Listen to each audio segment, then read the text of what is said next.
ચાલો મિત્રો, આપણે આજે ગુજરાતી સાહિત્ય વિશે વાત કરવાની છે. આપણે પીએસઆઈ ના સ્પેશિયલ ક્લાસ, જીપીએસસી ક્લાસ 1-2 અને આવનારી કોન્સ્ટેબલની એક્ઝામ તથા દરેક એક્ઝામને લાગુ પાડી શકે એવી રીતના લેક્ચર બનાવવા જઈ રહ્યા છે. તો દરેક વ્યક્તિથી આ લેક્ચર જુઓ અને આ પીડીએફ પણ તમને હું આપી દઈશ, તો એ વાંચી શકો છો. મારી પાસે સમયના અભાવના કારણે હું વધારે લખી કે ટાઈપ કરીને લેક્ચર બનાવી શકે એમ નહોતો, એટલે મેં ડાયરેક્ટ પીડીએફ લેવાની શરૂઆત કરી છે. જેથી પીડીએફ થી સીધું તમને ભણાવી દઈશ.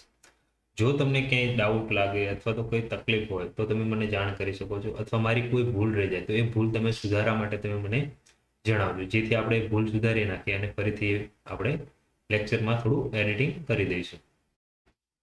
આજે આ લેક્ચરની શરૂઆત છે આપણે, અને રાઇટિંગ પેડમાં એટલું મને ખાસ રાઇટિંગ ભાવતું નથી, પણ છતાં પણ હું કોશિશ કરીશ. અને આ આપણે સીધી પીડીએફ જ ભણવાની છે. આપણે શરૂઆત કરીએ છીએ પીએસઆઈ માટે. તો પીએસઆઈના ટોટલી દરેક ટોપિકનું ધ્યાનમાં રાખી અને આપણે લેક્ચર બનાવશું. એ સિવાય જીપીએસસીના ક્લાસ 1-2 ધ્યાનમાં રાખી અને દરેક લેક્ચર બનાવશું. ઠીક છે. એ સિવાય તમારે દરેક એક્ઝામમાં ઉપયોગ કરવા હોય તો કરી શકો છો. એના સિવાય તો આપણે આજે શરૂઆત કરીએ છીએ ગુજરાતી સાહિત્યની, અને ગુજરાતી સાહિત્યની પીડીએફ મેં લીધી છે યુવા પબ્લિકેશનની. ઠીક છે. તો એ કાં તો તમે એની બુક લઈ લો અથવા તો પીડીએફ એક વખત લેક્ચર જોઈ અને વાંચી લો. ઠીક છે. તો આપણે આજે વાત કરીશું ગુજરાતી સાહિત્યના સામાન્ય પરિચય અને એના સાહિત્ય સ્વરૂપની. એની પછી આપણે વાત કરીશું મધ્યકાલીન યુગના જાણીતા સાહિત્યકારો, જેમાં જાણીતા સાહિત્યકારોની અંદર નરસિંહ મહેતા, મીરાબાઈ, ભાલણ, અખો, પ્રેમાનંદ, સામળ, પ્રીતમ, ધીરા બારવ, ભોજા ભગત, દયારામ, ગંગા સતી, બાપુ સાહેબ ગાયકવાડ, અસાઈડ ઠાકર અને વલ્લભ અને ધોળા ભટ્ટ. આના વિશે આપણે વાત કરવાની છે. એ સિવાય આપણે મધ્યકાલીન સાહિત્યના સ્વામિનારાયણ સંપ્રદાયના કવિઓ વિશે વાત કરીશું. બાકીનો લેક્ચર આપણે જ્યારે બીજો શરૂઆત કરશું ત્યારે અર્વાચીન ગુજરાતી સાહિત્યનો પરિચય અને તેના સાહિત્ય સ્વરૂપની વાત કરીશું. એ ટાઈમે એના સાહિત્યકારો અને એમના સુધારક યુગ કે નર્મદ યુગ તરીકે જાણીતો છે, એના વિશે આપણે પછીથી વાત કરીશું. તો આજે ફક્ત ને ફક્ત આપણે ગુજરાતી સાહિત્ય સ્વરૂપ અને મધ્યકાલીન યુગના સાહિત્યકારો વિશે વાત કરીશું. તો આપણે જોઈએ તો ગુજરાતી સાહિત્ય સ્વરૂપની અંદર આપણે જોઈએ તો સૌથી પહેલો યુગ આવે છે આપણો મધ્યકાલીન. તો મધ્યકાલીન યુગ આપણે જોઈએ તો મધ્યકાલીન યુગની અંદર કઈ કઈ વસ્તુ આવી ગઈ. તો મધ્યકાલીન યુગની અંદર સૌથી પહેલા રાસ અથવા તો એને શું કહેવામાં આવે છે, રાસો. એ પછી ફગ્ગુ ઉપરથી ઉતરી આવેલો શબ્દ છે ફાગુ. પછી પ્રબંધ, બારમાસી, ભવાઈ, ભજન, પ્રભાતિયા, પદ, આખ્યાન, છપ્પા, પદવાર્તા, લોકવાર્તા, ચાબખા, કાફી, ગરબા અને ગરબી. આના વિશે આપણે આજે વાત કરવાની છે. એ પછી આપણે બીજો યુગ આવશે જ્યારે આપણો સુધારક યુગ આવશે. તો સુધારક યુગ ની અંદર જ્યારે શરૂઆત થઈ ત્યારે એની અંદર નિબંધ લખવાની શરૂઆત થઈ, આત્મકથા, પોતાના જીવન ચરિત્ર વિશે લખવાની શરૂઆત થઈ, નવલકથા, નાટક, કવિતા, હાસ્ય નાટક લખાણા, કરુણ નાટકો લખાણા, કરુણ પ્રસ્તિસ્થી લખાણા, કાવ્ય લખાણા, વિવેચન, ઇતિહાસ વિષયક ગ્રંથ લખાણા. પછી પત્રકારત્વ વિશે જાણવા મળ્યું. પછી પ્રવાસ વર્ણન અને દેશભક્તિના કાવ્યો પણ એ વખતે લખાણા હતા જ્યારે સુધારક યુગ ચાલતો હતો ત્યારે. એ પછી આવ્યો ગોવર્ધન યુગ. હવે ગોવર્ધન યુગ આવ્યો ત્યારે એની અંદર કથાઓ લખાવાની શરૂઆત થઈ. મહાનવલકથા, હાસ્ય નવલકથા, ઉર્મી કાવ્ય લખાણા. એની અંદરથી શરૂઆત થઈ ગઝલ, સોનેટ, નવલિકાઓ, રોજનીશી, પ્રણય કાવ્ય, ખંડકાવ્ય. આ ઉપરાંત એના પછી આપણી શરૂઆત થાય છે જ્યારે ગાંધીજી ભારતની અંદર પાછા આવે છે 9 જાન્યુઆરી 1915 ની અંદર. એ પછીના યુગને ગાંધી યુગ તરીકે ઓળખવામાં આવે છે. અને ગાંધી યુગની અંદર એમની શરૂઆત પોતાની ડાયરી લખવાથી કરી, અને અહીંયાથી શરૂઆત થઈ ડાયરી સાહિત્યની. ઉત્તમ નિબંધો, લલિત નિબંધો, ડોલન શૈલી, સાગર જીવનની કથા, બાળ સાહિત્ય, ઐતિહાસિક નવલકથાઓ, જાનપદી નવલકથાઓ, હાઈકુ, માર્મિક કાવ્ય અને લોક સાહિત્ય પણ લખાણું. ગાંધીજીના યુગ પછી યુગ ચાલુ થયો અનુગાંધી યુગ, જે હાસ્ય નિબંધ એ વખતે લખાણા. પછી ગીત લખાણા, બાળ વાર્તાઓ લખાણી, બાળ કાવ્યો લખાણા, રેખાચિત્ર વિશે વાત કરવામાં આવી. એ પછી આવ્યો આધુનિક યુગ. તો આધુનિક યુગમાં આધુનિક યુગના નવલકથા, એબ્સર્ડ નાટકો, લઘુ નવલકથાઓ લખાણ. આપણે યુગની વાત કરીએ તો યુગ આપણે અલગ અલગમાં વિભાજિત કરેલો છે. ઠીક છે, તો આપણે 14મી અને 15મી સદીથી શરૂઆત થાય છે. એની અંદર આપણે ગુજરાતી સાહિત્યની આપણે શરૂઆત કરી. એની અંદર આપણે 11-12મી સદીથી વાત કરીશું. ગુજરાતી સાહિત્યનો સામાન્ય પરિચય અને સામાન્ય સ્વરૂપ. આપણે સાહિત્ય સ્વરૂપ જોઈએ તો ગુજરાતી સાહિત્ય ક્યાંથી ઉતરી આવ્યું? તો ગુજરાતી સાહિત્યનો જો મૂળ કોઈ પાયો હોય તો એ આપણો છે સંસ્કૃત. ઠીક છે, અને એ ગુજરાતી સાહિત્યનો ઉદ્ભવ ક્યાંથી કરવામાં આવ્યો છે? તો કે સંસ્કૃત સાહિત્યમાંથી. હવે આ ગુજરાતી સાહિત્ય સંસ્કૃતમાંથી જ્યારે ઉતરી આવ્યો ત્યારે એ સમયે આપણા ભારતમાં આર્યકુળની ભાષા બોલાતી, જેને ગુજરાતી આર્યકુળની ભાષા પણ કહેવાતી. આપણા પ્રાચીન ગ્રંથોમાં સંસ્કૃત એ કેવી છે? આપણી જૂની ભાષા. એ પછી કાળક્રમે શું થયું કે ભાષામાં પરિવર્તન આવવું જોઈએ. એના પછી આપણે પ્રાકૃત ભાષા આવી. તો એ પ્રાકૃતમાંથી પછી ભાષા કઈ થઈ જાય? અભ્રંશ થઈ. અભ્રંશમાંથી શિષ્ટ ગુજરાતી અને અન્ય માન્ય પછી ગુજરાતી અમલ ભાષા શું થઈ ગઈ? આપણા અમલમાં આવી ગઈ. આપણે દરેક વસ્તુ વિશે જાણીએ તો સંસ્કૃત ભાષા આપણી જૂની જે ગ્રંથો લખાતા છે, મતલબ યજુર્વેદ, આયુર્વેદ, સામવેદ, અથર્વવેદ, એ જે ગ્રંથો એ કેવા છે? આપણા સંસ્કૃત ભાષાના ગ્રંથો છે. રામાયણ, મહાભારત પણ સંસ્કૃતમાં લખાયેલું છે. એ પછી શું થયું કે એને ભાષાનું રૂપાંતરણ કરી અલગ અલગ ભાષાઓમાં એને લખવામાં આવ્યું. એ પછી આપણે પ્રાકૃત ભાષામાં આવ્યું. પ્રાકૃત ભાષા ધીમે ધીમે ચેન્જ થતી જાય. આપણે જોવા જઈએ તો અશોકના અમુક શિલાલેખો કેવા છે? પ્રાકૃતમાં લખેલા છે. તો એવી રીતના પછી એના પછી ભાષા ચેન્જ થતી જાય. ધીમે ધીમે આપણે કહીએ ને કે 12 ગામે બોલી બદલાય, એવી જ રીતના એમાંથી અભ્રંશ ભાષા બની. અભ્રંશ એટલે શું? મિક્સ થતી ગઈ, કે નવી ભાષા ઉત્પન્ન થતી જાય અને સંસ્કૃત થોડું ઓછું થતું જાય, પ્રાકૃત ભાષા ઓછી થતી જાય. કારણ કે આપણા ભારતની અંદર અલગ અલગ જગ્યાએથી આવેલા લોકો રહેવા માંડ્યા, એમની અલગ અલગ ભાષાઓ આવવા માંડી. એવી રીતના આપણા ભારતની અંદર ભાષાઓ શું થવા માંડી? સંસ્કૃતમાંથી વધતી જવા માંડી. હવે આપણે જોઈએ તો મથુરાથી લઈએ તો યુપીનો આવી ગયું. મથુરા એટલે ક્યાં જતું રહેશે? છે કે આપણું યુપી, દ્વારકા સુધીનો વિસ્તાર. હવે મથુરાથી દ્વારકા એટલે આપણું ક્યાં આવી ગયું? ગુજરાતની અંદર. તો 16 સૈનિક કુળ ભાષા બોલાતી. કે 16 સૈનિક એટલે શું? કે જે એ ટાઈમે જે સેનાઓ હતી એને 16 સૈનિક કુળની 16 સૈનિક બોલતી, અને એ જે ભાષા બોલાતી એને શું કહેતા? 16 સૈનિક કુળ ભાષા કહેવાતી. અલગ ફોટો ગુજરાતી તરીકે ઓળખાય. એમાંથી એક અલગ ફાંટો પડ્યો. શું થયું? અલગ ફાંટો પડ્યો. એ કેવો થયો? ગુજરાતી તરીકે ઓળખવામાં આવ્યો. એટલે આપણે એવું કહી શકીએ કે ગુજરાતી ભાષાનું મૂળ જે છે એ ક્યાં છે? સંસ્કૃતમાં રહેલું છે. 11મી સદીમાં થયેલા જૈન સાહિત્યકાર હેમચંદ્રાચાર્યથી ગુજરાતી ભાષાના બીજ રોપાયા. શું થયું?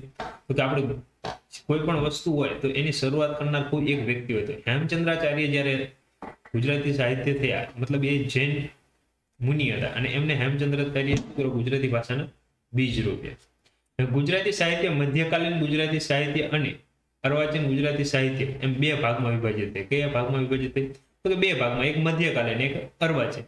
મધ્યકાલીન ભાગ આપણે જોઈએ તો એ કયો છે કે 11મી સદી, 11મી 12મી સદીથી લઈ અને 1850 સુધી આપણો ચાલ્યો. બરોબર. એના પછી શરૂઆત આવી કઈ? તો કે અર્વાચીન સાહિત્ય. તો અર્વાચીન સાહિત્ય ક્યાંથી શરૂ થયું? તો કે 1850 થી લઈ અને પછી આવ્યું 1950 કે 60 સુધી. ઠીક છે. એના પછી જે સાહિત્ય આવ્યું એ અર્વાચીનમાં જ ગણાય છે, પણ એ પછી આપણે શું કહીએ કે ગાંધી યુગ, અનુગાંધી યુગ ને એવી રીતના આપણે અલગ અલગ રીતે ઓળખવા માંડીએ. ગુજરાતી સાહિત્યનો સમયગાળો જોઈએ તો 1185 થી લઈ અને કયો છે? 1850. અને અર્વાચીન ગુજરાતી સાહિત્યનો લઈએ તો 1850 થી લઈ અને આજ સુધી. અર્વાચીન સાહિત્યની અંદર અલગ અલગ 5 પ્રકાર પડે છે. એ આપણે જરૂર પડશે ત્યારે આગળ શીખીશું. હવે મધ્યકાલીન ગુજરાતી સાહિત્ય જોઈએ તો આપણે 1185 થી લઈ અને 1850 તેના લક્ષણોના આધારે 2 વિભાગમાં વિભાજિત કરી. શું કર્યું? હવે આપણે જોઈએ તો કોઈ પણ વસ્તુ હોય તો એને શું હોય કે મારી રીત જોઈ લો ભણાવવાની અલગ હોય, બીજાની રીત હોય અલગ. તો એવી રીતના એના લક્ષણ અલગ થઈ જાય. તો એવી રીતના આપણે શું કહીએ તો આ ગુજરાતી સાહિત્ય ની લક્ષણોને લઈ 2 ભાગમાં વિભાજિત. એક કઈ? તો કે જૈન સાહિત્ય. તો કે જૈન મુનિઓ અને જૈન ઋષિઓ દ્વારા જે સાહિત્ય લખાણો, ઠીક છે, એ સાહિત્યને શું કહેવામાં આવ્યું? જૈન સાહિત્ય. પછી જૈનતર સાહિત્ય કહેવામાં આવ્યું. જૈનતર સાહિત્ય એટલે કેવું સાહિત્ય? તો કે જૈન મુનિઓ અથવા જૈન આચાર્યો અથવા જૈન લોકો સિવાયના લોકો દ્વારા જે લખાવવામાં આવ્યું એ સાહિત્યને કેવું કહેવામાં આવ્યું? જૈનતર સાહિત્ય. જૈન સાહિત્યનો સમયગાળો કેવો હતો? 1185 થી લઈ અને 1414 સુધીનો જે ગાળો હતો એને શું કહેવામાં આવ્યું? જૈન સાહિત્ય. અને જૈનતર સાહિત્ય કોને કહેવામાં આવ્યું? તો કે નરસિંહ યુગ અને પ્રેમાનંદ યુગનો સમયગાળો. એટલે 1414 થી લઈ અને 1850 નો જે ગાળો છે એને શું કહેવામાં આવ્યું? જૈનતર સાહિત્ય. એની અંદર આપણે જોઈએ કે જૈન સાહિત્ય વિશે થોડુંક સમજી લઈએ. તો જૈન સાહિત્ય જૈન મુનિઓ દ્વારા લખાયેલ હોય તેને શું કહેવામાં આવ્યું? જૈન સાહિત્ય કહેવામાં આવ્યું. હેમચંદ્રાચાર્ય જેને સાહિત્યમાં પ્રથમ સાહિત્યકાર હતા. અને જૈન સાહિત્યના પ્રથમ સાહિત્યકાર અગર જો કોઈ પૂછે તો કોણ આવે? હેમચંદ્રાચાર્ય. તેમની કૃતિ સંસ્કૃત અને અભ્રંશ ભાષામાં હતી. એમની કૃતિઓ કઈ કઈ ભાષામાં હતી? તો અભ્રંશ અને એક તો સંસ્કૃત ભાષામાં હતી. પ્રથમ ગુજરાતી તરીકે સ્થાન મળ્યું. આથી તેમને શું કહ્યું? એમની કૃતિઓને જોવા હેમચંદ્રાચાર્યએ શરૂઆત કરી, એમને પાયો નાખ્યો, એટલે એમને પ્રથમ ગુજરાતી સાહિત્ય તરીકે સ્થાન આપવામાં આવ્યું. ગુજરાતના બીજનું મંડાણ જો આપણે કહીએ તો 1185 માં લખાય. 1185 માં એક કૃતિ લખાણી હતી. એ શું હતી? ભરતેશ્વર બાહુબલી રાસ.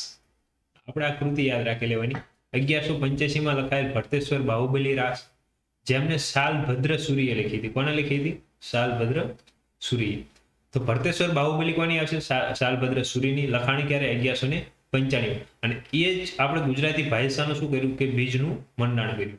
આમ જોવા જઈએ તો હેમચંદ્રાચાર્ય આપણા ગુજરાતી સાહિત્યના બીજ રૂપિયા એવું કહેવાય. એમને સંસ્કૃત ભાષા અને અભ્રંશ ભાષામાં લખ્યા અને એમને કૃતિને પ્રથમ ગુજરાતી સ્થાન આપવામાં આવ્યું હતું. પછી ગુજરાતી ભાષાનું જો બીજનું મંડાણ આપણે વ્યવસ્થિત કહીએ તો 1185 માં ભરતેશ્વર બાહુબલી રાસ દ્વારા શાલભદ્ર સૂરીએ કર્યું હતું. ઠીક છે. આ કૃતિને ગુજરાતી ભાષામાં પ્રથમ ઐતિહાસિક કૃતિ 1185 થી લઈ અને 1414 જેમાં જૈન મુનિઓ કોના દ્વારા? જૈન મુનિઓ દ્વારા અનેક સાહિત્યનું સર્જન ગુજરાતી ભાષામાં થયેલું છે. હજુ અમુક કૃતિઓ જે છે એ આપણે ઐતિહાસિક કૃતિઓ જોવા જઈએ તો ઈસવીસન 1185 થી લઈ અને 1414 નો ગાળો. આ ગાળાની અંદર ફક્ત જૈન મુનિઓ દ્વારા સાહિત્ય સર્જન થયું અને એ કઈ ભાષામાં થયું હતું? ગુજરાતી ભાષામાં. જૈન સાહિત્ય સૌથી વધારે તીર્થકર ઋષભદેવ આખલું. 22માં તીર્થકર નેમિનાથ. જો પ્રથમ તીર્થકર આપણે ઋષભદેવ જોઈએ જેમાં આખલાન. પછી 22માં તીર્થકર નેમિનાથ જેમાં શંખ. અને 24માં અને અંતિમ તીર્થકર ભગવાન મહાવીર સ્વામી સિંહ વિશે સાહિત્ય લખ્યું છે. જો ઋષભદેવે કોના વિશે લખ્યું? તો કે આખલા વિશે. 22માં તીર્થકર નેમિનાથે કોના વિશે લખ્યું? તો કે શંખ વિશે. અને 24માં અંતિમ ભગવાન મહાવીર સ્વામીએ કોના વિશે લખ્યું? તો કે સિંહ વિશે સાહિત્ય લખ્યું છે. જૈનતર સાહિત્યમાં જે રીતે ભગવાન શ્રી કૃષ્ણનું વર્ણન છે તે જ રીતે જૈન સાહિત્યમાં જૈનતર સાહિત્ય એટલે કેવું? કે જૈન મુનિઓ સિવાયના લોકોએ લખેલું સાહિત્ય એટલે જૈનતર સાહિત્ય. અને એમાં સૌથી વધારે જો કોઈનું વર્ણન કરવામાં આવ્યું હોય તો કોનું વર્ણન કરવામાં આવ્યું છે? ભગવાન શ્રી કૃષ્ણનું. અને જૈન સાહિત્યમાં નેમિનાથ ભગવાનનું વિશેષ સ્થાન છે. જો આપણે જૈનતર સાહિત્યમાં શ્રી કૃષ્ણ ભગવાનનું સ્થાન છે, એવી જ રીતના જૈનતર સાહિત્યમાં નેમિનાથ ભગવાનનું શું છે? સ્થાન આપવામાં આવેલું છે. આપણા 18 પુરાણોમાં એક વિષ્ણુ પુરાણ, કૃષ્ણ અને નેમિનાથ મિત્ર હોવાનો ઉલ્લેખ છે. આપણા 18 પુરાણ છે, બરોબર? તો 18 પુરાણોમાંથી એક વિષ્ણુ પુરાણમાં છે. કયા પુરાણમાં? વિષ્ણુ પુરાણ. કૃષ્ણ અને નેમિનાથ બંને કેવા હતા? મિત્રો હોય એવો ઉલ્લેખ કરવામાં આવે છે. ગુજરાતી ભાષાની પ્રથમ કૃતિ ભરતેશ્વર બાહુબલી રાસ માં જૈન ધર્મના પ્રથમ તીર્થકર ભગવાન ઋષભદેવે આદિનાથના 2 પુત્ર ભરત અને બાહુબલીના યુદ્ધનું વર્ણન કરવામાં આવ્યું છે. જો આપણે ભરતેશ્વર બાહુબલી ગુજરાતની પ્રથમ કૃતિ આપણે જોવા જઈએ તો કઈ છે? ભરતેશ્વર બાહુબલી. અને એ જૈન ધર્મના પ્રથમ તીર્થકર ભગવાન ઋષભદેવ હતા. બરાબર? તો ઋષભદેવના 2 દીકરાઓ હતા, બરોબર? તેમનું શું હતું? એકનું નામ ભરત અને એકનું નામ બાહુબલી. તો આ બંનેના શું યુદ્ધ વિશેનું વર્ણન કરવામાં આવ્યું છે. જૈન સાહિત્ય ભક્તિ ધર્મરસ પર આધારિત સાહિત્ય છે. કેવું છે? જૈન સાહિત્ય કેના પર આધારિત? તો કે ભક્તિ અને ધર્મરસ પર આધારિત સાહિત્ય છે. જૈન સાહિત્ય પ્રકારમાં એક ફાગુ, બારમાસી, પ્રબંધ, રાસ, સ્તવન, ચચરી, ધવલ અને કક્કો મુખ્ય છે.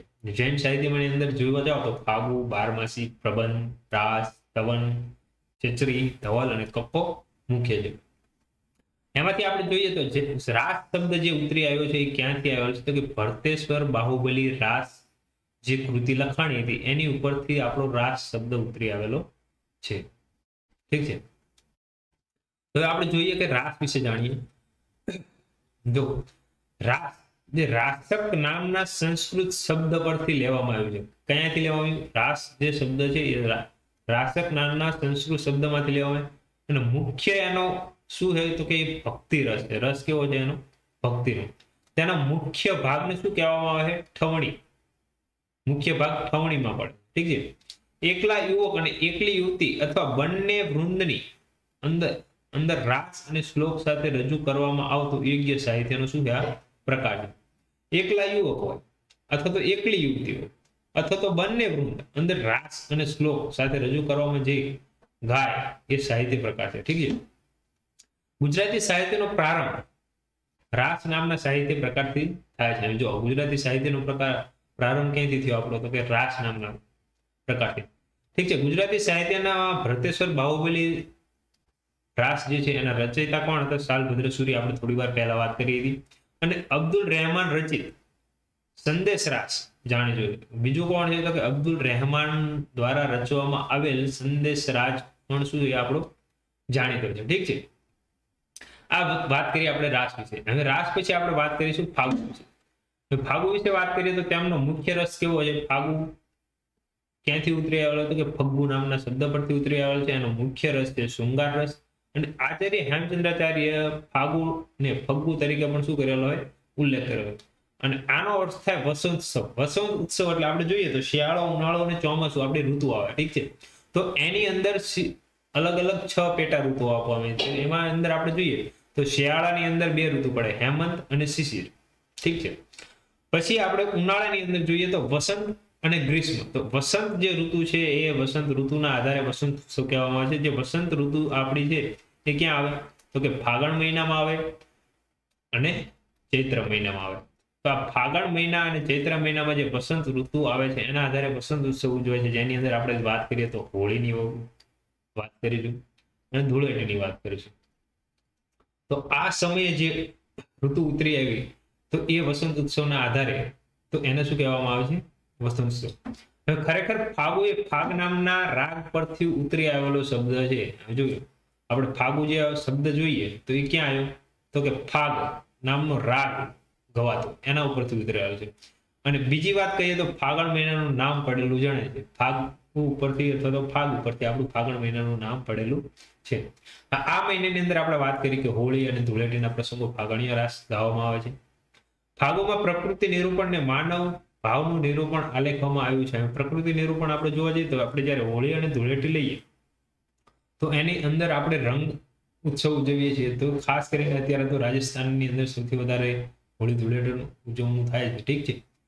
તો જો અહીંયા યુવક અને યુવતીઓ, પ્રેમી અને પ્રેમિકાઓ મન મૂકીને શૃંગારનું રસપાન કરે છે. આથી ફાગુનો મુખ્ય રસ કયો છે? શૃંગાર રસ. ઠીક છે. ફાગુને ભાસ, ઉલ્લાસ અને ખંડ એમ 3 ભાગમાં શું કરવામાં આવ્યું? વિભાજિત કરવામાં આવ્યું. ફાગુને ક્યાં ક્યાં વિભાજિત કરવામાં આવ્યું? તો કે ભાસ, ઉલ્લાસ અને ખંડમાં વિભાજિત કરવામાં આવ્યું. ગુજરાતી ભાષામાં ઉત્તમ ફાગુ રચના અજ્ઞાત લખાયેલ છે વસંત વિલાસ. કોના દ્વારા લખવામાં આવી એ તો હજુ કઈ ખબર નથી, પણ એ સૌથી ઉત્તમ રચના જો કહેવામાં આવતી હોય તો કઈ છે? વસંત વિલાસ. ઠીક છે. આ ઉપરાંત જીન પદ્મસુરી દ્વારા લખાયેલ સ્થૂલીભદ્ર ફાગુ. એના સિવાય કોને લખેલી છે? કે જીન પદ્મસુરી, જૈન પદ્મસુરી છે, જીન પદ્મસુરી. તો સ્થૂલીભદ્ર ફાગુ. આ ઉપરાંત નેમિનાથ ફાગુ, નારાયણ ફાગુ, જંબુસ્વામી ફાગુ ગુજરાતી ભાષાની ઉત્તમ રચનાઓ છે. ફાગુની અંદર જોવા જાવ તો કઈ કઈ રચનાઓ આવે તો સૌથી પહેલી આપણી આવશે વસંત વિલાસ, જે 1400 વર્ષ જૂની છે એવું કહેવામાં આવે છે.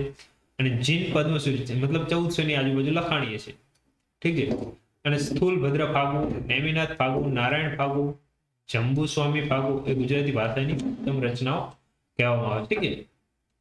એના પછી આપણે વાત કરીએ બારમાસી. બારમાસી એટલે કેવું? કાં તો 12 મહિના લખાતું હોય એવું સાહિત્ય અથવા 12 મહિના ગવાતું હોય એવું સાહિત્ય, જેને શું કહેવામાં આવે? બારમાસી સાહિત્ય કહેવાય. બારમાસી સાહિત્ય જૈન સાહિત્યકાર જેમાં મનુષ્ય જીવન પર 12 માસનું શું કરવામાં આવ્યું?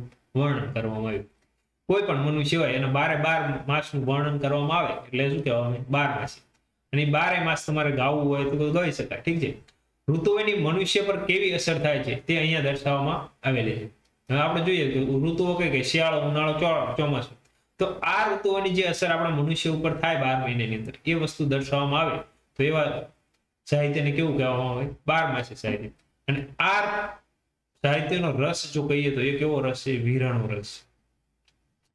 ગુજરાતી ભાષામાં નેમિનાથ ચતુષ્પદિકા 1353 ઉત્તમ બારમાસી કાવ્ય છે. ઠીક છે, ગુજરાતી ભાષાનું નેમિનાથ ચતુષ્પદિકા 1353 જે લખાણું હતું એ કેવું છે? ઉત્તમ બારમાસી કાવ્ય છે. તેમના કર્તા કોણ હતો? તો કે વિનયચંદ્ર સુરી. જોજો, નેમિનાથ ચતુષ્પદિકા હે, એના લખનાર કોણ છે? આપણા વિનયચંદ્ર સુરી. 22માં તીર્થકર નેમિનાથ અને તેમની પ્રેમિકા રાજુલાના વીરનું વર્ણન દર્શાવવામાં આવેલું છે. જો આ નેમિનાથનું આપણે ખાસ વાત કરીએ તો નેમિનાથના લગ્ન થવાના હતા રાજુલા સાથે.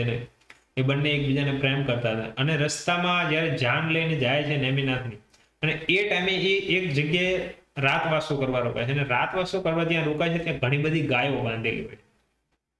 ત્યારે નેમિનાથ જોવે છે કે આ આટલી બધી ગાયોને અહીંયા બંધનમાં કેમ રાખવામાં આવી? ત્યારે કોઈ વ્યક્તિ આવીને કહે છે કે આ ગાયો રહી એ ગઈકાલે તમારા જ્યારે લગ્ન થશે ત્યારે બધાને ભોજનમાં આપવા માટે આ ગાયો રાખવામાં આવેલી છે, અને એનું માંસ દરેક વ્યક્તિને ભોજનમાં આપવાનું, એવું કહેવામાં આવે. તો નેમિનાથનું અહીંયાથી હૃદય પરિવર્તન થઈ જાય અને એ શું કરે છે કે આ ગાયોને છોડી મૂકો.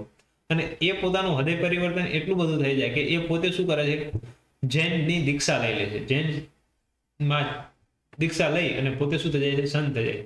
અને આ વસ્તુ જોયા પછી રાજુલા શું થઈ જાય કે બહુ રડે છે, અને વીર કહેવાય ને, પ્રેમનું જે વીર થાય છે એ અલગ અલગ થઈ જાય. અને પછી રાજુલા પણ શું કરે છે? પોતે દીક્ષા લઈ લે છે.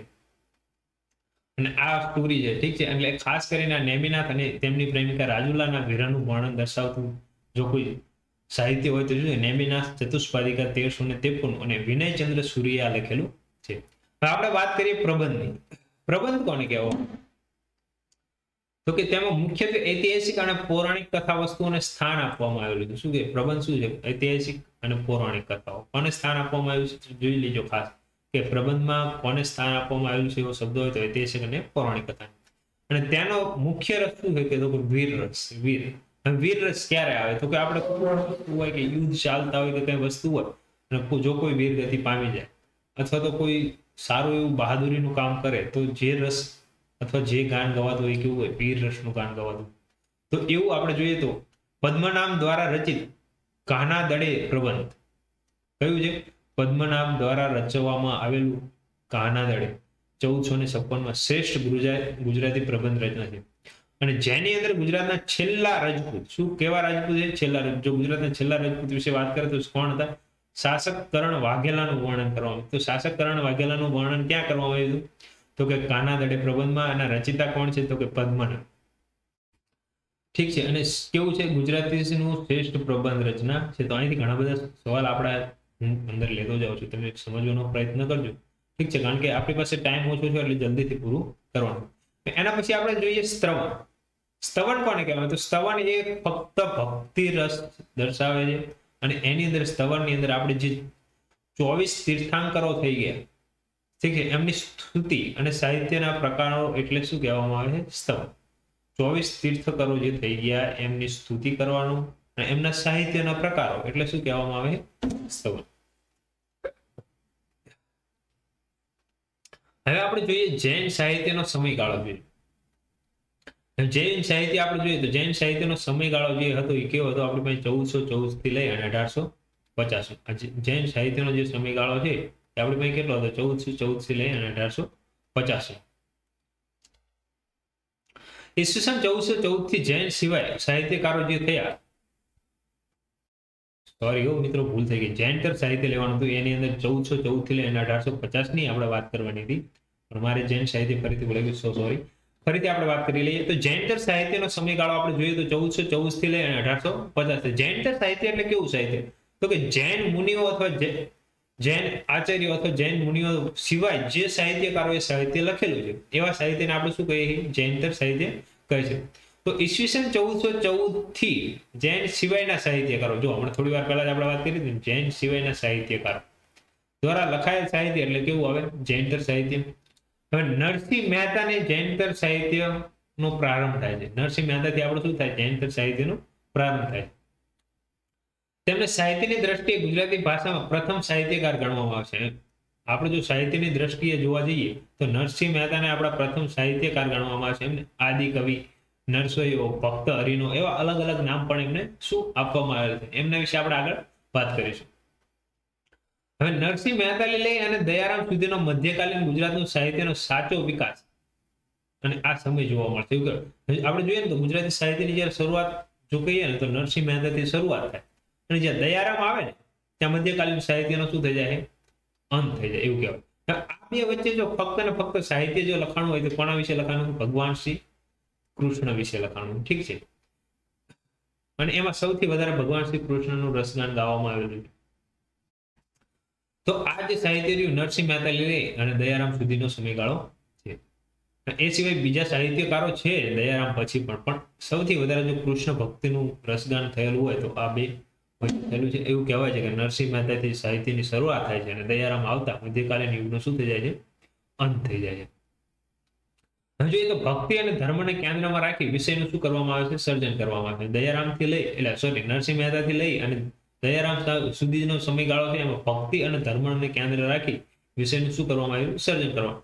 મધ્યકાલીન ગુજરાતી સાહિત્યમાં અંતિમ કવિ દયારામ છે એવું કહેવાય. જો મધ્યકાલીન સાહિત્યની અંદર અંતિમ કવિ કોને કહેવામાં આવે, દયારામ. એ પછી કવિઓ છે પણ એ પછી શું આપણા ભગવાન શ્રી કૃષ્ણનું વર્ણન ઓછું થતું થાય છે.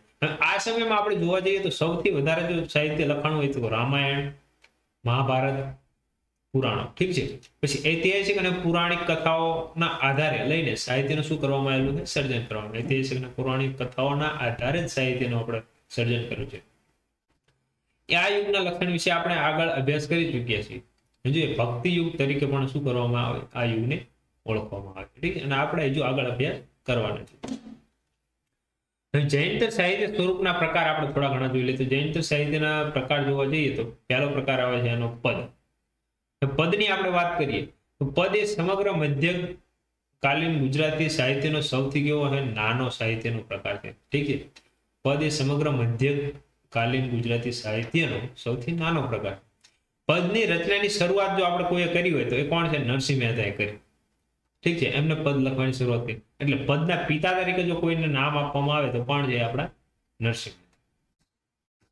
પદનો ગુજરાતી ભાષાનો અર્થ ડગલું કે પગલું થાય. ઠીક છે, આ ડગલું કે પગલું એટલે જો એ વસ્તુ આપણે માનવા જઈએ તો જે મીરા આપણી આવે છે, મીરા.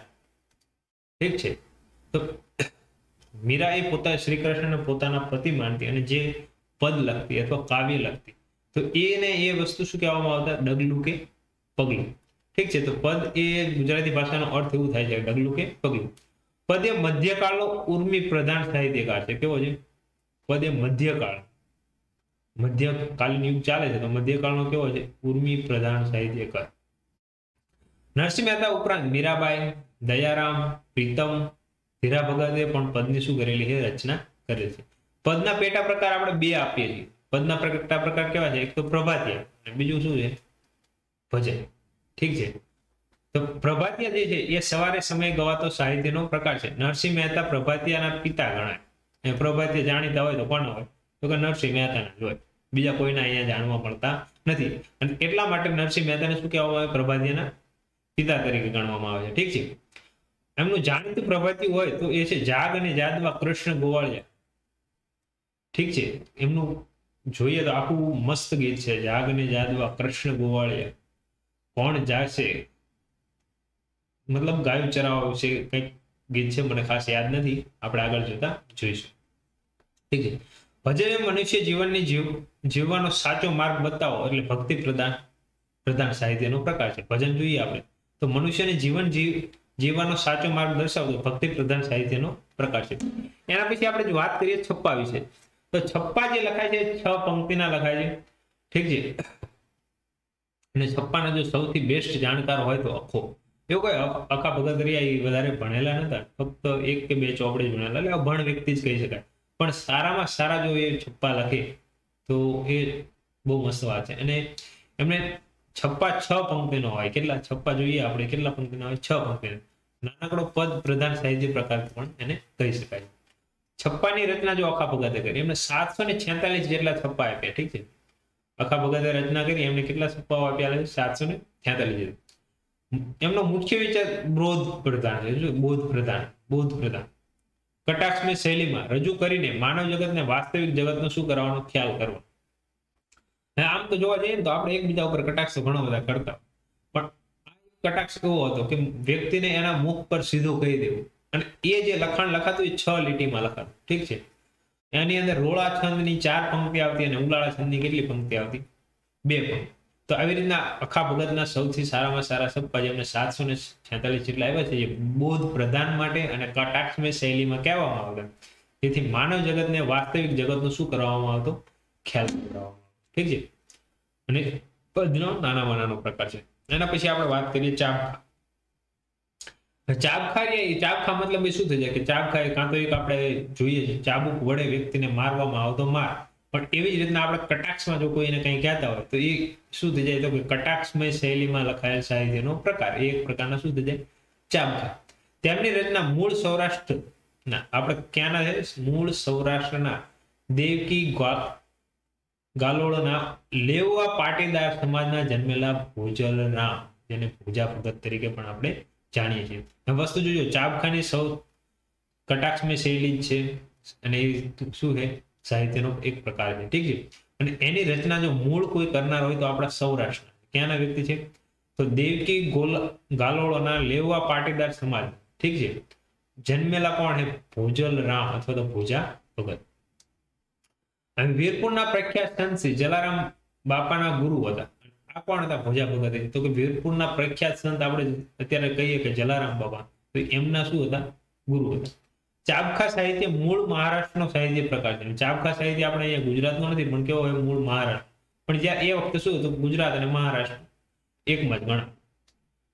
પછી આપણે 1960 ની કે 61 ની અંદર શું કર્યું કે 1 મે ના દિવસે ગુજરાત અને મહારાષ્ટ્રને અલગ અલગ કરી દીધું. ફટકામાંથી લેવામાં આવેલ ચાબખાનો શાબ્દિક અર્થ થાય ચાબુક. શું થાય? ચાબુક, જેને હંટર ઇંગ્લિશમાં કહીએ છીએ. એના પછી આપણે જોઈએ કાફી. કાફી એ ધર્મ પ્રધાન, ભક્તિ પ્રધાન અને સાહિત્યનો શું છે? પ્રકાર છે. કાફી કેવો હોય? ધર્મ પ્રધાન અને ભક્તિ પ્રધાન. અને તેના રચિતા છે ધીરા ભગત. કોણ? ધીરા ભગત. કાફી એક પ્રકારનો રાગ છે જે 14 લીટીનું કાવ્ય હોય. શું હોય? કાફી એટલે 14 લીટીનું કાવ્ય, પણ એ સોનેટ નથી. સોનેટમાં કેટલી લીટી હોય? 14. પણ આપણે અહીંયા સોનેટની વાત કરતા નથી. 14 લીટીનું કાવ્ય, એક પ્રકારનો એ રાગ છે. લખનાર કોણ છે? ધીરા ભગત. અને એ ગ્રંથ કેવો છે કે સાહિત્ય જોઈએ તો ધર્મ પ્રધાન અને ભક્તિ પ્રધાન છે. ઠીક છે, એના પછી આપણે રજિયા કહીએ. રાજ્યા અથવા છાજિયા અથવા મરેશિયા, જે મરણ સમયે ગવામાં આવતા ગીત એટલે શું આવે? રાજ્ય, છાજિયા અથવા તો મરેશિયા. મૃત્યુ પ્રસંગે ગવાતો શોક પ્રધાન સાહિત્ય પ્રકાર. કેવો? શોક પ્રધાન સાહિત્ય પ્રકાર એટલે રાજ્ય, છાજિયા કે મરેશિયા. હવે મુખ્ય ઉદ્દેશ સદગત આત્માને શું કરવાનો? તો શાંતિ આપવાનો. ઠીક છે, એમનો મુખ્ય ઉદ્દેશ શું હોય કે કોઈ પણ વ્યક્તિના મૃત્યુ પછી કે કોઈ પ્રાણી પશુ મરી જાય તો એ ટાઈમે આ ગીત જે ગવાતા એને શું કહેવામાં આવતા? રજ્ય થાય કે મરે છે. એનું ગાવાનું ફક્ત કારણ એટલું જ કે જે વ્યક્તિનું મૃત્યુ થયું છે એની આત્માને શું મળે? શાંતિ મળે. રજ્યાને સ્થાનિક સ્તરે સાજ્યા કે મરેશિયા તરીકે પણ ઓળખવામાં આવે છે. એમના મૂળ પિતા જો આપણે કહીએ રાજ્ય અથવા છાજ્યા અથવા તો મરેશિયા, તો કબીરપંથી કવિ બાપુ સાહેબ ગાયકવાડને ગણવામાં આવે. કોને? બાપુ સાહેબ ગાયકવાડ. સંસ્કાર ગીતો જન્મથી લઈ મૃત્યુ સુધીનું મહાવીર સિંહ ગોહિલે સંશોધન કરેલું. સંસ્કાર ગીતો વિશે આપણે જો વાત કરીએ, એક નોંધ આપેલી છે, જન્મથી લઈ અને મૃત્યુ સુધી પર મહાવીર સિંહ ગોહિલે સંશોધન કરેલું. હવે આપણે વાત કરીએ આખ્યાન વિશે. ઠીક છે, આખ્યાન એ મધ્યકાલીન ગુજરાતી સાહિત્યનો સૌથી પ્રચલિત સાહિત્યનો પ્રકાર છે. હવે આખ્યાન વાત કરીએ તો મધ્યકાલીન ગુજરાતી સાહિત્ય સૌથી પ્રચલિત પ્રકાર એટલે શું થાય? આખ્યાન. આખ્યાન તો અત્યારે ઘણા બધા છે. તો આખ્યાનના પ્રચલિત ઐતિહાસિક અને પૌરાણિક કથા વસ્તુના આધારે લઈ પ્રસંગ રજૂ કરવામાં આવે. અત્યારે દરેક ગામમાં આખ્યાન તો હોય છે. અત્યારે સૌથી વધારે જો આપણે આખ્યાન રમાતું હોય તો રામાપીરના મંડળ, એ સિવાય જો અલગ અલગ આખ્યાનો રમાતા હોય જેની અંદર લોકો અલગ અલગ આખ્યાનની રજૂઆત કરતા હોય. કોઈના ગામમાં નવરાત્રી સમયે રમાતા હોય છે, કોઈના જન્માષ્ટમી સમયે આખ્યાન જો કોઈ રજૂ કરતા હોય તો ઠીક છે. પણ નવરાત્રીમાં ઘણી બધી જગ્યાએ ભજવવામાં આવે છે આખ્યાનો. ઠીક છે, પછી બાહ્ય ભાગમાં તો આખ્યાનના બાહ્ય દેહને 3 ભાગમાં શું કરવામાં આવ્યો? વિભાજિત કરવાનું. એક મંગળાચરણ, મુખ કથા અને ફળશ્રુતિ. બાહ્ય ભાગનું જો આખ્યાન આપણે બાહ્ય દ્રવ્ય 3 ભાગમાં વિભાજિત કર્યો, એક મંગળાચરણ, મુખ કથા અને ફળશ્રુતિ. આંતરિક ભાગમાં આપણે કહીએ તો મુખ બંધ, મોઢિયું, મુખ બંધ અથવા તો શું કહીએ એને મોઢિયું. પછી મુખ ઢાળ, વલણ કે એને શું કહીએ ઉથલો કહીએ છીએ. ઠીક છે, આખ્યાનના આંતરિક ભાગનો પ્રકાર. આખ્યાનનો અર્થ શું થાય? આખ્યાનનો અર્થ ફક્ત એટલો જ કે આપણે સંપૂર્ણપણે એનો અર્થ માંડીને કહેવો. કોઈ પણ વાર્તા હોય એને અર્થ સાથે પૂરેપૂરી સમજાવે તો એને શું કહેવામાં આવે? આખ્યાન. આખ્યાન કહેનાર જે વ્યક્તિ હોય એને શું કહેવામાં આવે? માણભટ્ટ. માણભટ્ટ શા માટે કહેવામાં? જો માણભટ્ટ કોઈ પણ વ્યક્તિને શું કહેવાય? તો પહેલાના સમયમાં કોઈ પણ આખ્યાન કે કઈ વસ્તુ જો માણસોને કહેતા તે ટાઈમે શું કરતા? સાઈડમાં માટલું રાખતા વગાડવા માટે. અને જો માટલું વગાડતા વગાડતા એના તાલ સાથે તમને દરેક વસ્તુની રજૂઆત કરતા જાય તો એવા વ્યક્તિને શું કહેવામાં આવતા? માણભટ્ટ કહેવાય. જો આપણે વાત કરી મટકીના તાલ સાથે શ્રોતાગણને શું કહેવાય? આખ્યાનની કથા સંભળાવે. ઠીક છે, એને શું કહેવામાં? માણભટ્ટ. આખ્યાનને કડવામાં વિભાજિત કરવામાં આવે. કેવામાં વિભાજિત કરવામાં આવે છે? કડવામાં. કડવામાં વિભાજિત કરવાનું બહુમાન જો કોઈને જતું હોય તો એ કોણ છે? આપણે ભાલણ. ઠીક છે, આપણે આખ્યાનને કડવામાં વિભાજિત કરી અને જો એનું શ્રેય કોઈને મળતું હોય તો એ કોણ છે? જ્યારે કડવાને 3 ભાગમાં વિભાજિત કરવાનો યશ જો આપણે આપીએ, એમ કડવાની પાસે શું કર્યું? 3 ભાગમાં વિભાજિત કરે. તો 3 ભાગમાં વિભાજિત જો કોઈ કરનાર વ્યક્તિ હોય તો એ કોણ છે? પ્રેમ. ઠીક છે, અને કડવાના પિતા તરીકે જો કોઈને જાણતા હોય તો કોણ છે? ભાલણ. એમાં આપણે આખ્યાન વિશે ફરીથી વાત કરીએ તો આખ્યાન એ શું હોય કે અર્થ માંડીને કેવું આખ્યાન કહેનાર વ્યક્તિને શું કહેવામાં આવે? માણભટ્ટ. માણભટ્ટ એટલા માટે કહેવાય કે મટકી વગાડતા વગાડતા એના તાલ સાથે દરેક વસ્તુનું અર્થ સાથે તમને પૂરેપૂરું વર્ણન કરે. આખ્યાનને શું કર્યું કે કડવામાં વિભાજિત કરવામાં આવે તો એ કડવાના પિતા તરીકે કોણ ઓળખવામાં આવે છે? ભાલણ. કારણ કે કડવાનું વિભાજન બહુમાન કોને આપેલું છે? ભાલણ. જો કડવાને 3 ભાગમાં વિભાજિત કર્યા તો એ કોને કરેલા છે? કે પ્રેમ. આખ્યાનના બીજ કોને રોપ્યા? તો આખ્યાનના બીજની શરૂઆત કરીએ ને તો નરસિંહ મહેતાએ રોપ્યા, પણ એ આખ્યાનના પિતા ગણાતા નથી. કારણ કે એમને આખ્યાનના પિતા કોણ કહેવામાં આવે છે? ભાલણને ગણવામાં. મધ્યકાલીન સાહિત્યના આખ્યાન શિરોમણી તરીકે કોને જાણવામાં આવે? પ્રેમણ. જો દરેક વસ્તુ જો આખ્યાનના બીજ રોપનાર કોણ? નરસિંહ મહેતા. પણ છતાં પણ એમને આખ્યાનના પિતા કહેવાતા નથી. પણ આખ્યાનના પિતા ભાલણને કહેવાય કારણ કે એમને કડવાની વાત કરી અને પછી એમને વ્યવસ્થિત આખ્યાન લખવાની શરૂઆત કરી. પણ છતાં પણ એ આખ્યાનના શિરોમણી ન બન્યા. તો આખ્યાનના શિરોમણી કોણ બની ગયા? તો પ્રેમણ. કારણ કે એમને વ્યવસ્થિત આખ્યાન લખેલું હોય અને એ સમજાવતા. એટલા માટે દરેક વસ્તુ શું છે? અલગ. ભલે બીજ રોપ્યા નરસિંહ મહેતા પણ એમને આખ્યાનના પિતા ન કહેવાય કારણ કે એમને વ્યવસ્થિત આખ્યાન લખેલા નતા. આખ્યાનને વ્યવસ્થિત લખવાનું કામ કર્યું ભાલણે, એટલે એમને આખ્યાનના પિતા કહેવાય. પણ આખ્યાનના શિરોમણી એમને જો સૌથી વધારે આખ્યાન લખનાર વ્યક્તિ હોય એવા વ્યક્તિને શું કહેવાય? શિરોમણી કીધા. અને એવા વ્યક્તિ છે આપણા પ્રેમણ. કારણ કે પ્રેમાનંદે શું કરેલું કે વ્યવસાય તરીકે આખ્યાનને અપનાવેલું. પોતાનો વ્યવસાય એટલે શું આવે? આખ્યાન. આધુનિક માણભટ્ટ તરીકે મૂળ જો કોઈ ઓળખાતા હોય તો વડોદરાના વતની ધર્મિકલાલ પંડ્યા જાણીતા. શું પ્રેમાનંદ વ્યવસાય તરીકે આખ્યાનને અપનાવે.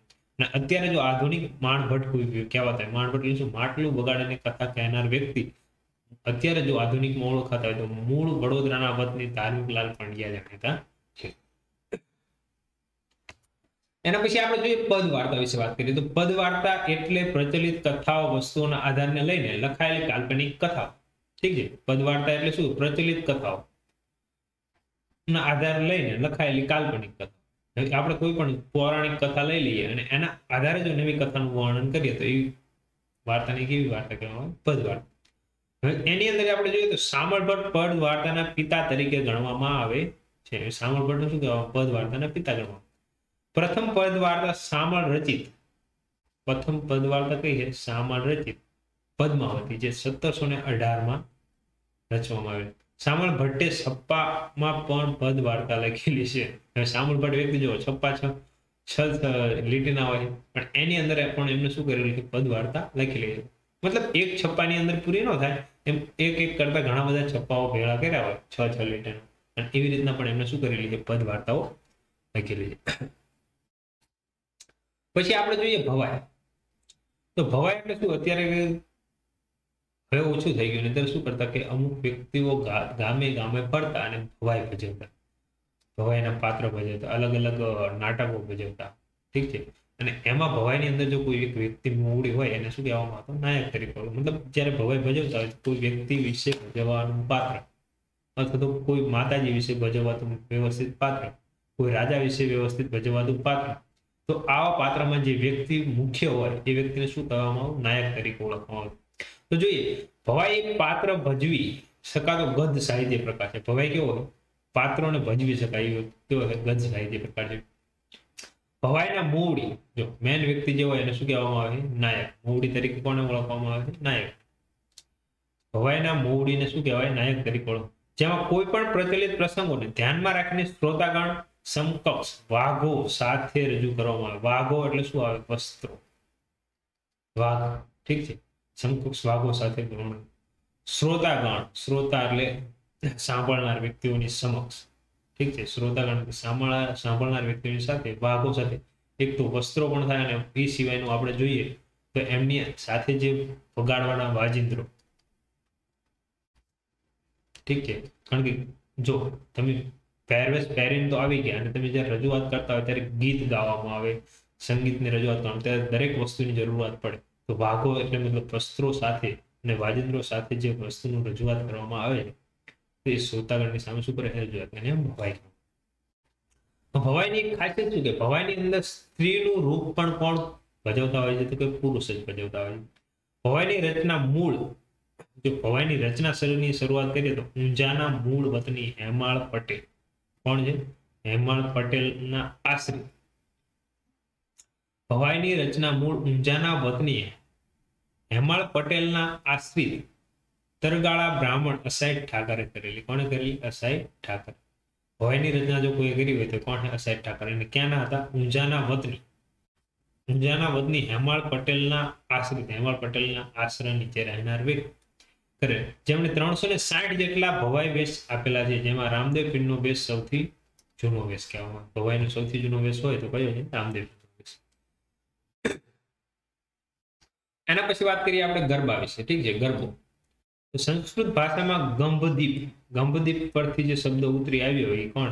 આપણો ગરબો. હવે ગરબો એટલે શું? માટીનો બનાવેલો એક ઘડો લઈ લો, એની અંદર ઝીણા ઝીણા છિદ્ર પાડી દેવામાં, એની અંદર દીપ પ્રગટાવવામાં આવે, અને જો એ લઈ અને ગરબો કહેવામાં. શું કહેવામાં? એને ગરબો કહેવામાં. માટીના બનાવેલા ગરબાના ઘરમાં દીપક પ્રગટાવી ગરબાની શક્તિની ઉપાસના કરતો સાહિત્યનો પ્રકાર. ગરબો એટલે શું? કે માટીનો બનાવેલો ગરબો અને દીપક પ્રગટાવી અને શક્તિની ઉપાસના કરવામાં આવે, એને શું કહેવામાં આવે? ગરબો. ગરબાના છિદ્રો પાડવાની પરંપરા ને ગરબો કોતરવો કહેવાય. એમાં છિદ્રો જે પાડો એને શું કહેવાય? તો ગરબો કોતરવો કહેવાય. ઠીક છે. ગરબો એ માત્ર સ્ત્રી પ્રધાન સાહિત્યનો પ્રકાર છે. શક્તિ ભક્તિની સાથે સમાજની સ્ત્રીઓ અને સ્થિતિનું શું કરવામાં આવે? વર્ણન કરવામાં આવે. એની શક્તિ ભક્તિ મતલબ સ્ત્રી શક્તિ વિશે જે સાહિત્યની રજૂઆત કરે છે. ઠીક છે. એટલે એને એની સ્થિતિનું વર્ણન. ગરબાના સર્જક અમદાવાદમાં જન્મેલા વલ્લભ મેવાડા ભટ્ટ છે. પણ ગરબાના સર્જક તરીકે જો કોઈ ઓળખાતું હોય તો ક્યાંના છે? આપણા અમદાવાદ. વલ્લભ મેવાડા ભટ્ટ. અને તેમના ધોળાભાઈ મેવાડા ભટ્ટ. ધોળાભાઈ મેવાડા ભટ્ટને કહેવામાં આવે છે. બે ભાઈ હોય કે ગમે તે હોય. ઠીક છે. વલ્લભ મેવાડા ભટ્ટ અને તેમના ભાઈ ધોળા મેવાડા ભટ્ટને ગણવામાં. પોતાની કર્મભૂમિ શક્તિપીઠ બહુચરાજી બનાવેલી છે. એ ભલે અમદાવાદમાં જન્મેલા પણ એમની કર્મભૂમિ કઈ હતી? તો એમની કર્મભૂમિ હતી બહુચરાજી. ઠીક છે. બહુચરાજીએ તેમને સ્વપ્નમાં આવતો ગરબો સાહિત્ય પ્રકાર લખવાની પ્રેરણા પૂરી કહેવાય. એમ કે બહુચરાજી એવી વ્યક્તિના સપનામાં આવ્યા અને એમને ગરબા નામની સાહિત્યની કૃતિ પૂરી પાડવાની વાત કરે. ગુજરાતી સમાજમાં આસો માસમાં ઉજવાતો વિશ્વનો સૌથી લાંબો તહેવાર નવરાત્રી ઉદ્ભવતા વલ્લભ ધોળાભાઈ નો ફાળો ગણાવી શકાય. ઠીક છે. ગુજરાતના સમાજમાં આસો માસમાં ઉજવાતો વિશ્વનો લાંબો તહેવાર એટલે 10 દિવસનો. આપણે આમ તો 9 દિવસનો કહીએ. ઠીક છે. 9 દિવસની નવરાત્રી આપણે, અને દશકના દિવસે એનું શું કહીએ? કે કોઈ પણ નાટક ભજવે કે આ તે એવી રીતના આપણે ઉજવણી પૂરી કરીએ છીએ. જલેબી ખાઈએ અને ચોળાફળી ખાઈએ, આપણા નવરાત્રીનું પૂર્ણાવતી કરી છે. ઠીક છે. તો એ જો કોઈને ફાળો જતો હોય તો કોણ છે? વલ્લભ ધોળાભાઈ ભટ્ટને જાય છે. લોક સાહિત્યમાં પાવાગઢ નગરના પતનનો ઉલ્લેખ કરતો પતાય રાવળનો ગરબો છે. કોનો છે? શું છે? પાવાગઢ નગરનો પતન નો ઉલ્લેખ કરવામાં આવે છે લોક સાહિત્ય. તો પતાય રાવળનો ગરબો છે જેનું નીતિ ભ્રષ્ટતાને કારણે પતન થયું. શું પતાય રાવળ જે નો ગરબો છે એમાં શું કે એ પાવાગઢનું પતન દેખાડવામાં આવ્યું છે અને નીતિની ભ્રષ્ટતાના કારણે દેખાડ્યું. પછી એના પછી આપણે ગરબી જોઈએ. તો ગરબી એ ભક્તિ પ્રધાન સાહિત્યનો પ્રકાર છે. ગરબીના પિતા અંતિમ મધ્યકાલીન સાહિત્યકાર દયારામને ગણવામાં આવે છે. કોણ? તો કે આપણે શરૂઆત કરીએ તો સાહિત્ય મધ્યકાલીન ગુજરાતી સાહિત્યની શરૂઆત ક્યાંથી થઈ? તો નરસિંહ મહેતાથી. ઠીક છે, નરસિંહ મહેતાથી શરૂઆત થઈ અને દયારામે શું થાય? અંત આવે. તો આ દયારામ જે અંત આવે, જે દયારામ અંતિમ વ્યક્તિ ગણાય છે અને એ ટાઈમે એમનું શું કર્યું કે એમને ગરબીની રચના કરી અને એમને ગરબીના પિતા ગણવામાં. તેમણે કૃષ્ણ ભક્તિ પર વિશેષ ગરબીનું સર્જન કરેલ છે. કોની ઉપર? જો કૃષ્ણ ભક્તિ પર સૌથી વિશેષ ગરબીનું શું કરેલું? વર્ણન. આ ઉપરાંત શક્તિ ભક્તિ પર આધારિત ગરબીઓ પણ જોવા મળે છે અને ગરબી એ માત્ર પુરુષ પ્રધાન ગદ્ય વૃંદના ગવાતો સાહિત્યનો પ્રકાર છે. જો આની અંદર શક્તિ ભક્તિ આધારિત ગરબી પણ જોવા મળે છે. આ ફક્ત ને ફક્ત કોણ ગાય છે? તો કે પુરુષ પ્રધાન ગદ્યમાં ગવાતો સાહિત્યનો પ્રકાર છે. ગરબીની રચના થોડા અંશે સામળે પણ કરેલી છે. હવે જો આપણે ગરબીની અંદર આપણે દયારામ સિવાય જો કોઈ વ્યક્તિ જાણીએ તો કોણ છે? સામળ. ગરબો ફક્ત સ્ત્રી પ્રધાન સાહિત્ય પ્રકાર છે જ્યારે ગરબી એકલા પુરુષ પ્રધાન પ્રકાર છે. ગરબો આવે એટલે સ્ત્રી અને ગરબી આવે એટલે શું છે? પુરુષ. ઊંધું થઈ ગયું ને? ચલીએ જોઈએ. કડવામાંથી ગરબો અને પદમાંથી ગરબી. જો કડવામાંથી જો કોઈ વસ્તુ લેવામાં આવી હોય તો એ કોણ છે? ગરબો. પદમાંથી જો કોઈ વસ્તુ લેવામાં આવી તો એ શું? ગરબી. એક કાળક્રમે જન્મ થયો. ઠીક છે, એવું કહેવાય, કાળક્રમે જન્મ થયો. આપણે છેલ્લે જોઈએ હેમચંદ્રાચાર્ય, જેને જૈન સાહિત્યકાર કહેવામાં આવે છે. હેમચંદ્રાચાર્ય મૂળ ધંધુકાના વતની હતા. હેમચંદ્રાચાર્ય ક્યાં હતા? તો કે આપણે ધંધુકાના વતની હતા. પાટણને પોતાની કર્મભૂમિ બને. હવે ધંધુકામાં પોતાનો જન્મ થયેલો અને પાટણની અંદર પોતાની કર્મભૂમિ બનાવેલી અને એ સોલંકી રાજાના વંશ જોઈએ તો સિદ્ધાર્થ જયસિંહના દરબારી કવિ હતા, રાજકવિ હતા. શું હતું? હવે એમને જોઈએ તો સોલંકી વંશના શાસક સિદ્ધાર્થ રાજાના એ રાજકવિ હતું. એમનું નાનપણનું નામ જો કહીએ તો એ હતું ચાંગદેવ. એમાં એક મોટી વાર્તા જેવું છે કે ચાંગદેવમાંથી ક્યાં પહોંચાય? હેમચંદ્રાચાર્ય. પણ એ આપણે અત્યારે લાંબી વાર્તાને કરવાની બેસી. હેમચંદ્રાચાર્યને 5 વર્ષ દેવચંદ્ર સૂર્યએ દીક્ષા આપી. શું કહ્યું? હેમચંદ્રાચાર્યને 5 વર્ષે, હેમચંદ્રાચાર્ય જે 5 વર્ષના જયારે થયા ને દેવચંદ્ર સૂર્યએ શું કરી? એમને દીક્ષા અપાવી અને જૈન ધર્મનો શું કર્યું? અંગીકાર કરાયો. હેમચંદ્રાચાર્ય પછી જેમ મોટા થતા જાય ધર્મ ગ્રંથોનો ઊંડાણો અભ્યાસ કરે અને 21 વર્ષની ઉંમરે ગુરુ દેવચંદ્ર સૂર્યએ એમને શું કર્યું? ગાદી સોંપી દીધી. જો હેમચંદ્રાચાર્યને 5 વર્ષે શું કર્યું હતું? દીક્ષા અપાવી દીધી. કોને? દેવચંદ્ર સૂર્ય. ઠીક છે, એ જૈન મુનિ હતા. અને એ પછી એમને હેમચંદ્રાચાર્ય જયારે ધર્મ ગ્રંથનો ઊંડાણપૂર્વક અભ્યાસ કરી લે અને 21 વર્ષે એમનું શું કરે છે? તો કે દેવચંદ્ર સૂર્યજી એમને ગાદી સોંપી અને તેઓ આચાર્ય હેમચંદ્ર તરીકે શું કરે છે? ઓળખાય. હવે હેમચંદ્રાચાર્ય દ્વારા એક લખાયેલ સિદ્ધ હેમ શબ્દાનું શાસન, આ એક વ્યાકરણ ગ્રંથ છે. ઠીક છે, શું છે? સિદ્ધ હેમ શબ્દાનું શાસન ગુજરાતી ભાષાનો પ્રથમ વ્યાકરણ દોહા ગ્રંથ ગણવામાં આવે છે. કેવું ગણવામાં આવે છે? દોહા ગ્રંથ. આ ઉપરાંત તેમણે લખેલી દેશ નામ માળા મધ્યકાલીન ગુજરાતી સાહિત્યની પ્રકારમાં મૂળ તેમાં રહેલા છે. શું કે દેશ નામી માળા, દેશ નામ માળા મધ્યકાલીન ગુજરાતી સાહિત્યના મૂળ પ્રકારમાં. સિદ્ધાર્થ જયસિંહે તેમને કાલિકા સર્વજ્ઞનું બિરુદ આપેલું છે. એમને દયાશ્રય રચના માટે આપેલું. એમને કઈ રચના કરી હતી? દયાશ્રય. દયાશ્રયના કારણે સિદ્ધાર્થ જયસિંહે તેમને કાલિકા સર્વજ્ઞનું બિરુદ આપેલું અને એમાં સોલંકી રાજાઓનું શું કરેલું? ઇતિહાસનું વર્ણન કરવામાં આવેલું. તો આ આપણે ગુજરાતી સાહિત્યની વાત કરી. હવે એના પછી આપણે વાત કરવા જઈશું મધ્યકાલીન યુગના જાણીતા સાહિત્યકારો, લેક્ચર 2 ની અંદર.